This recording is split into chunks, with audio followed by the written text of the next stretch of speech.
بسم اللہ الرحمن الرحیم۔ السلام علیکم ناظرین، آج ہم آپ کے لیے لے کر آئے ہیں بارش کے پانی پر خاص عبقری عمل۔ بارش کا پانی صحت کا جانی۔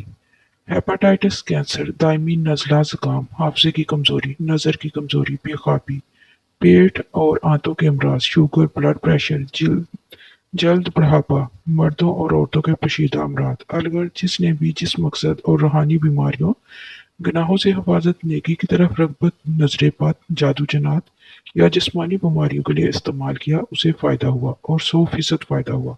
طالب علموں کے لیے لاجواب ہے، سبق جلد یاد ہو جاتا ہے اور فرسٹ پوزیشن ملتی ہے۔ اس کا طریقہ علاج کچھ اس طرح سے ہے۔ جب بھی بارش ہو تو بارش کا پانی برتنوں میں اکٹھا کر لیں اور اسے کسی بری کپڑے سے چھان کر سفید پلاسکٹ یا شیشے کی خشک بوتلوں میں محفوظ کر لیں اور اس پر درج ذیل عمل صرف ایک بار یا روزانہ کر کے دم کریں اور دن رات یہی پانی پیئیں۔ عمل: اول و آخر 3 بار درود شریف اور 800 مرتبہ بسم اللہ الرحمن الرحیم پڑھ کر پانی پر دم کر لیں۔ آپ نے صبح و شام یہی پانی استعمال کرنا ہے۔ اس میں ہر طرح کے روحانی اور جسمانی امراض کا حل ہے۔ دنیا کا کوئی ایسا مسئلہ نہیں ہے جس کا اس میں حل موجود نہیں ہے۔ اس ویڈیو کو زیادہ سے زیادہ لائک اور شیئر کریں تاکہ ہر کوئی اس عمل سے فائدہ اٹھا سکے۔ جزاک اللہ۔